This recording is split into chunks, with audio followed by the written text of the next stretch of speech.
What's up, guys? Sandycator here with Team EXT, and today I welcome you to the first episode of Sandy on Tour. This is a series I've started where I travel around the UK to compete in local tournaments. This will help give me a sense of how well the game is doing here and to meet and talk to new people about the game. Um, for this series, I'll do a quick review of the local game store and how the local scene is doing, and then we'll go on and we'll talk about the deck that I played for the tournament. So my first stop was here in Manchester. I'm still here. I just took 2 days off so I could come up and get to see Manchester. It's probably a bonus of doing this series. I get to go around and see some of the UK as well. I went to FanBoy 3, which is a local I've been to a few times before because Euros was held in Manchester. So the day before Euros, I came to FanBoy 3 to test, and then the London Players Guild held their five-star tournament here. So I got to play at FanBoy 3. This is also Dan Owen's locals. He's one of my teammates, but he wasn't here. He had other things to do, so would have been nice to have seen Dan, but I'll see him at another point. FanBoy 3 as a whole is a great local game store. It has 2 floors. The first floor has just about everything you need as a local game store. It has a large selection of products ranging from the majority of card games and accessories such as deck boxes and sleeves and pretty much everything you'd want, to things like figures and board games. So as a whole, FanBoy 3 pretty much has everything you'd want at a local game store. Like it pretty much appeals to, I would say it pretty much appeals to everybody. It's one of the better local game stores I've been to in the UK. I haven't been to many, so since this is the first episode, my views might change, but as a whole, it is a very good game store. It's got 2 floors. The first floor is where they've got all their products and stuff, and then on the lower floor is where they have all the tables, set up so you can play all your different games. The lower floor is quite sizable. It holds around 40 people, maybe more. At LPG 5, there was around 40 people, and we filled up most of the room, but there's probably still some space left. So it can fit about 40 or more people. So it's a decent-sized game store. FanBoy is the best thing about FanBoy for me is it's located in the center of Manchester. I don't drive, so I have to train everywhere, which is really annoying because trains aren't that cheap in the UK. So FanBoy 3 is in the center of Manchester, and oh god, what have I done? What am I doing? Where am I? I've completely lost where I am. Okay, so here's FanBoy 3, and then it's located within 10 minutes of like the main train station, so which is Manchester Piccadilly down here. So I can train into Manchester, and then I've got a 10-minute walk to FanBoy, which is really, really nice. I don't have to train and then get a bus or like get a taxi anywhere. It's within a 10-minute walk of the train station, so that as a whole is really good.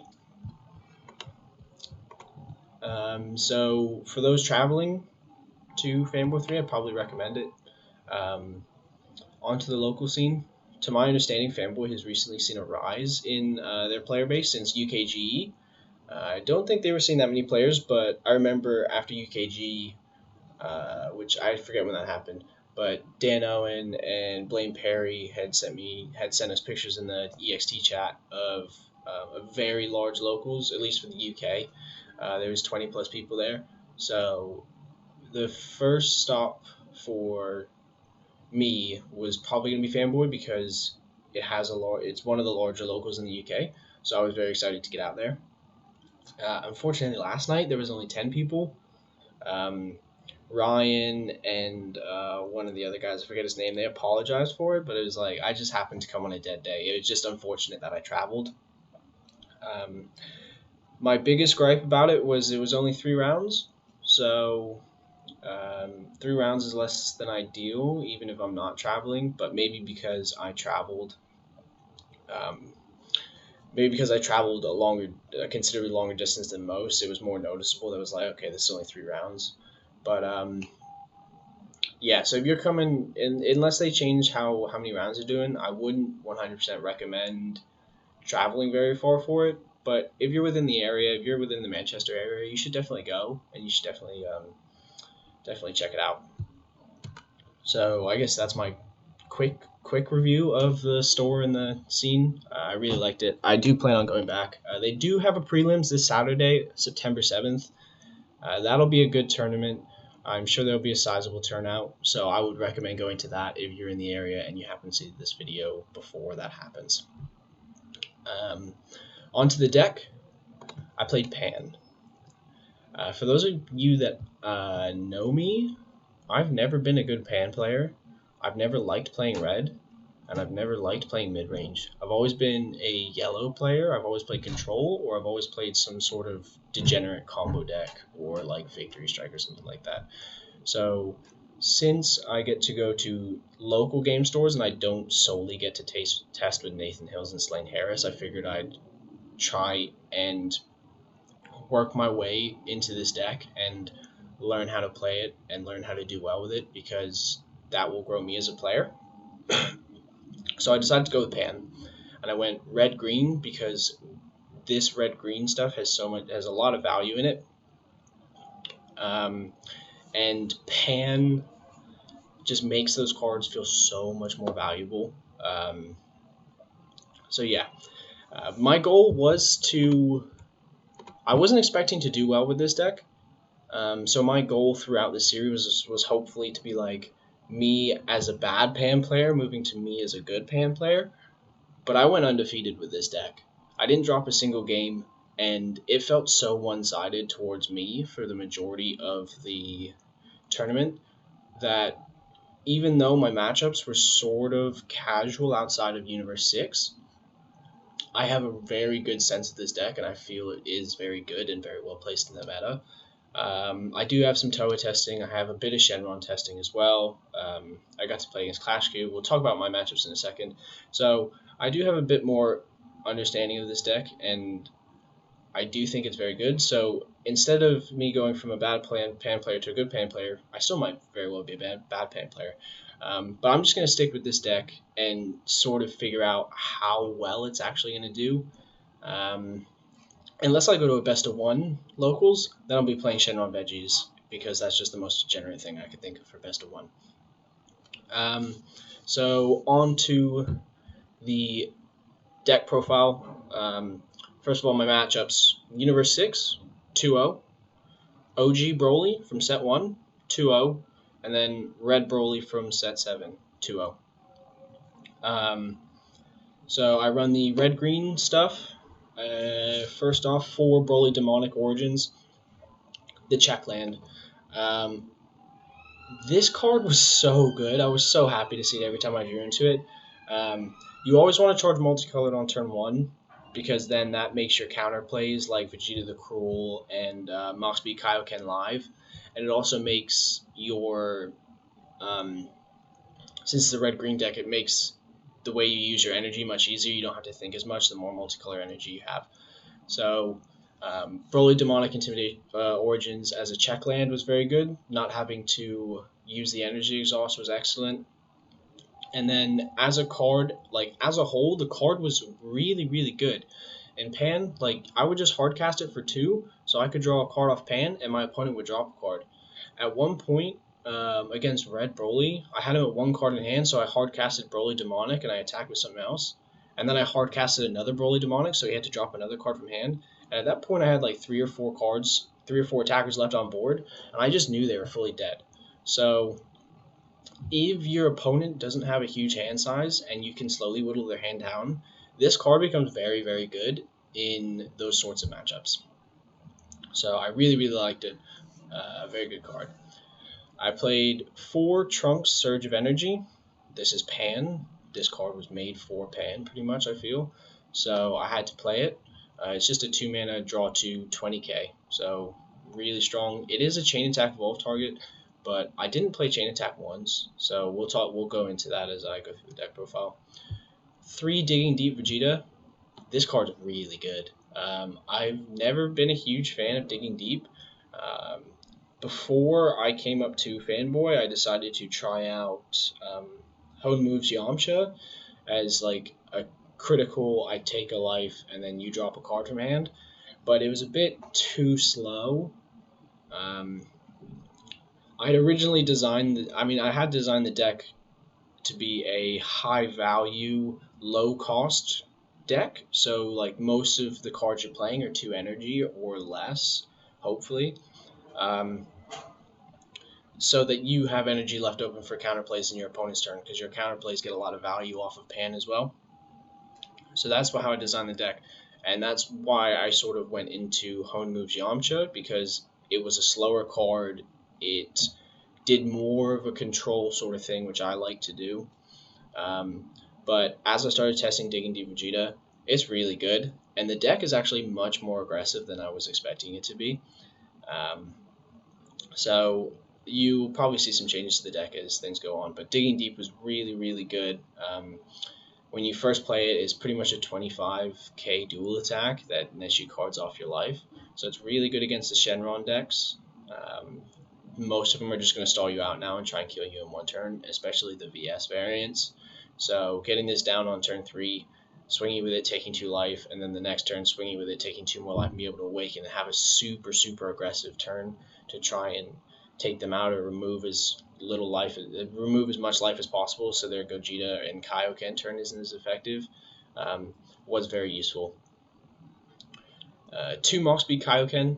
This is one of the counterplays in the deck. It's for things like U6. It has some level of value in Toa.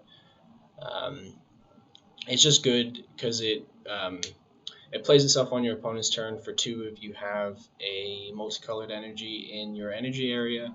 So it's a 2 mana, draw 1 off pan, and then it's a counterplay, so you'll -10 and -5 somewhere else. This was the counterplay I used the least. It doesn't have as much value as Vegeta the Cruel, which is the best counterplay in the deck, and then Denial is probably just a better red counterplay. But it is good for like anti-aggro and things like that, so it does have value in the deck. Now onto the most useless card in the deck, Chain Attack Trunks. The reason Chain Attack Trunks is in this deck is because of solely because of Shenron. I want to be able to run Zeno, but not in the main board. And I also don't want to put 6 to 7 slots in my sideboard solely dedicated towards a couple of matchups or just one matchup. So I decided to keep Chain Attack Trunks in the main board because I can always Chain Attack out Digging Deep, or I can Chain Attack out a Super Saiyan Broly, Unforeseen Force if my mana is a bit weird. But yeah, I didn't use it at all. It was either energy or combo fodder. I never really sided it out because in matchups I never had like, oh, these cards need to come in. So I think as a whole the deck still needs to be worked on a bit. Try and figure out the right ratios for Chain Attack Trunks and see if it's actually necessary against the Shenron decks. I ran 1 Faded Kaioken Son Goku. This is because I wasn't able to get my hands on the secret rare. It is in the mail and is probably back at my house today. But I wasn't able to get it in time, so I replaced it with Faded Kaioken. And this was a really good card. Like, I just threw it in there because I couldn't get the secret rare. But this card was like really strong. It allowed me to finish games out early with Universe 6. It arrivals for 2, so it's either a 2 mana 25k double strike dual attack, or it's a 3 mana 25k double strike dual attack. When you take a card from your life, if your life is activate main, take a card from your life. If your life is at 3 or less, it gains double strike and dual attack. So it's just a super aggressive card, and it felt really good. I really enjoyed playing it, so I might bump that number up to 2. I played 3 5-drop Gogeta, the Resonant Explosion. This is just like a turn 1 charge, or more of like It's not really used for the double strike. I sort of hold it in case my opponent wants to go for a game with anything that costs 4 or less, which happened in the U6 matchup. He comboed all into his Khalifa, and I was like, okay, red, green, arrival, Gogeta, pop it. And he was at 2 life with no cards in hand, so that was game. Just scoop there. 2 vanilla Sun Gokus, 4 2-drop vanilla Sun Gokus from set 1. I guess I go into this package as a whole. I ran 3 Dimension Support Trunks to pull out the Sun Goku. The Dimension Support Trunks overwhelms for overwhelms. It's overwhelm 3, cost 1. Pull a vanilla with 15k or less, 2-drop vanilla from your deck, and play it, and it gains critical. You use Pan to give Goku the 5k boost, so you now have for 1 mana you have 2 attackers on board, a 15k, a 20k crit, and you draw a card. So that has a lot of value, and that has a lot. It feels really good when you do it in Pan. And then we run 4 Piccolo Special Beam Cannon Unleashed. I really liked this package. Piccolo, he comes down when you have a 20k Son Goku on board, which with Pan allows us to have a 20k Son Goku. He comes down for free. Activate main, choose 1 Son Goku with 20k or less, KO it or pop it or whatever it says, place it in the drop area. And then choose one of your opponent's battle cards. If it's 2 or less and has barrier, KO it, and your opponent drops 2 cards from hand, or just KO one of your opponent's cards without barrier. So if it's 3 or more, you just KO it. If it's 2 or less, you can ignore barrier, KO it, and your opponent's drop 2 cards from hand. So, it's a big package. It's 11 cards. I was talking to Android, one of the big YouTubers. I was talking to Devin Wilkerson, a relatively well-known Pan player in the U.S. They didn't like the package because of how big it is, like how much of the deck it takes up. But if you get the whole package off, it's a 1 mana, 3 attacks. One of them is a 20k crit. You draw a card. You pop an opponent's 2-drop, and then they drop 2 cards from hand. For 1 mana, it's insane. I really, really liked it, and it allowed me to be very aggressive as well, since it was 3 attacks. And if I wanted to... Yikes. What's going on here? Stop. Stop! Stop! Shit! There we go. Sorry. I don't know why that's not turning off. Where was I? And if I didn't want to be as aggressive, if I wanted to continue to be aggressive, I would just choose not to pop. But most of the times, the pop just feels really good because they'll have it, if they don't combo away their 2-drop, then they just drop 2 cards from hand, right? And the best way to sort of bait them into not comboing out their 2-drop is to not play the Piccolo right away. Unless you're playing against red, because then you could have a power reduction on the Goku, and you want to get that Piccolo down. But outside of that, just don't play the Piccolo right away. Swing with the Goku. Try and avoid Shocking Death Ball as well.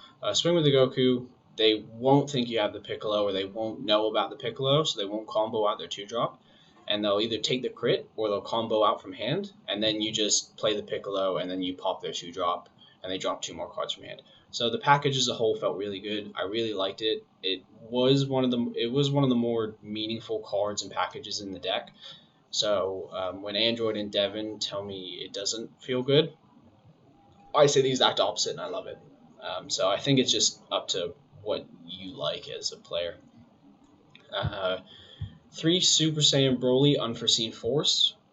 This card has a price tag because there's not many out there, but it also has a price tag for a good reason. It's an insanely good card. In Pan, you essentially get to see 4 cards from your deck a turn, so the deck becomes insanely consistent. So you'll play the Broly, Pan triggers, draw a card, end of turn, draw 2 cards, drop a card, and then destroy up to 3 energy worth of battle cards. Not up to, destroy KO 3 or less, so it doesn't get rid of tokens. Remove like KO 3 or less of worth of battle cards. So it's board removal as well. Like it's a strong card. The only issue, it was 2 green. So sometimes when I wanted to play it on turn 2, I couldn't because I just didn't have the mana base in order to play it. So it is what it is. But just as a whole, very strong card. When you want to awaken, you want to gain as much value out of that awakening as possible. So since you untap 2 on awaken, the cards you ideally want to play before you awaken is a Trunks or a Broly. So you get as much value out of your unawakened side as possible, and then you flip and you've got all of your mana left. So I really like these 2 cards. Next card is, I had 2 Super Saiyan God Son Goku Energy of the Gods. This is like a 1 mana 15k. It has Sparking 3, draw a card. It's not the best card. If your opponent has a board, it's a 1 mana 15k, which is good. But I've got a lot of removal in this deck, so I either wasn't able to play it or didn't want to play it. It being a 1 mana is really, like, I don't know how to describe it. It's really weird. Because I run this package and because I run the Dimension Support Trunks package, like, on my Awaken turn, I'm forced to play one or the other and have a less than ideal Awakening. And I'm going to play the Trunks every time just so I can get the 5k on Son Goku, which removes the sparking from Energy of the Gods so that I can't draw. So it sort of worked against this package, which I put a lot more value in the Goku package. And with it being a 1 mana, like, I'd very much rather just on my Awaken turn pay 2 for Broly and then Awaken. It has value in the aggro matchups, so it'll probably stay in there. I'll work on ratios and things going forward, but yeah, I mean, I just described my thoughts on the card. It's all right. Like, it's not a bad card. I wouldn't bump it up anymore. Yeah. 3 Vegeta the Cruel is the next card.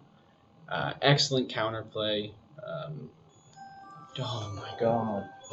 Stop. There we go. It's a 2 mana counterplay. You get to play it on your opponent's turn, like Mach Speed, so you draw a card off of Pan, and then you get to KO one of your opponent's battle cards that cost 4 or less, and if you played Vegeta the Cruel on your opponent's turn, they warp a card. So just insane advantage, like, really good card. I have a 4th one in the side just solely to...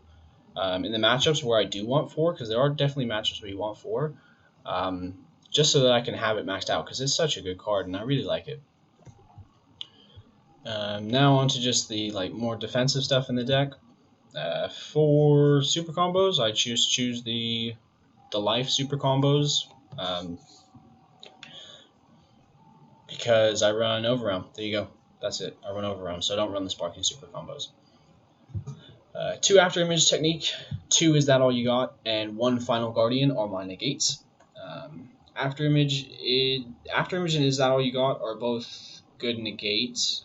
I decided to do the split because Is That All You Got has excellent value in the U6 matchup. After Image still has good value, but it's not as much as Is That All You Got.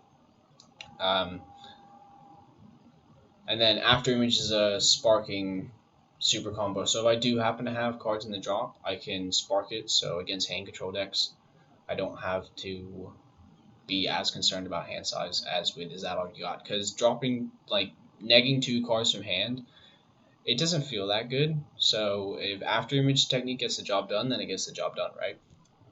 And then 1 Final Guardian. I was originally running 3 Denial of Hopes. Denial of Hope isn't a card I really use. So I decided to cut it down to 2 and put in 1 Final Guardian, because Final Guardian has value in the Shenron matchups. It has value in the Kaioken matchups, has value in the Zeno matchups. So you can either use it or you can drop it with Broly, but I always seem to find it. So it's just a good card to have. Like I said, you see through a lot of your deck. So one of in the main board is perfectly acceptable. I do put a second one in there just for more consistency if I come up against those matchups. Then finally, 2 Denial of Hope. This is like one of my favorite cards out of set 7. It's a really, really strong counterplay. It's such a huge buff to red. In this deck, I'm not using it as much, but I've decided to keep it at 2 because there are going to be times where a Vegeta the Cruel won't quite cut it, and so I'll need to Denial of Hope. So yeah, that's why it stayed in the main board, and as compared to just being fully sided. So onto the sideboard, I run 1 more Denial of Hope. This is just to, in those matchups where I need it, to up the consistency of finding it and being able to see it more than once. I run 2 Elder Village Guardians. This is solely for like Shenron ramp, just so I can start shuffling their drop area back into their deck. Like if they have a Victory Strike, I do not want it in their drop area. I want it in their deck. If they have a Gogeta 7, I want that in the deck. If they have a Kaioken, I want that in the deck. So Elder Village Guardian is for that. I guess it has value against Janemba because you're shuffling cards back into your deck. But it's a neg 2 to hand, so I'm hesitant. I haven't had much testing with this card. It's just there. I'll find out whether or not it's actually good or not. But it's there because Shenron Ramp is a deck that is a thing now, and I don't have access to King Yama or Krillin from Clash of Fates. I don't know if there's a red one, so that's why Elder Village Guardian went in there. 1 more Final Guardian, like I said, to up the consistency and finding it for the Kaioken and Shenron matchups. I ended up siding it in against OG Broly as well, because I could just drop it with like if he was to make me drop a card from hand, I would drop Final Guardian, so I had it in the drop area, so I'd be able to use it later on. 1 more Chain Attack Trunks and 3 Zeno the Playing God. This is for decks I want Zeno, like in matchups where I want Zeno. Over the course of last night, I didn't feel I needed it. Zeno could have value against U6, but I didn't feel I needed it. I could be aggressive enough, and the deck was able to net me enough value that I didn't feel I needed it, so it stayed in the side for that. 2 Super Saiyan God Vegeta Energy of the Gods. Super Saiyan, yeah. This is for like Zamasu and token decks. It's just so, since it says KO or whatever, whatever it does. I think it says KO up to 3. Let me just get it up. It's a Sparking 3, so Sparking 3, when you play this card, choose any number of your opponent's battle cards for which the total cost adds up to 3 or less, KO them. So this allows me to just board wipe Zamasu. And then, once again, it's a 1 mana 15k. Because if my opponent has 2 more battle cards in play, I reduce it to 1. So it's a 1 mana 15k, so it's good. And then I have 1 Vegeta the Cruel in the sideboard as well. Like I said, there are some matchups like Janemba. Janemba is the main one, where I want Vegeta the Cruel, so I just wanted to up the consistency in finding it. And then because this is Pan, we get a huge amount of value out of the silver bullets that are Haru Haru and Tien Shinhan. So I run 2 of each of those. I don't want to bump them up anymore, just because, like, they're not overkill, but I'd rather have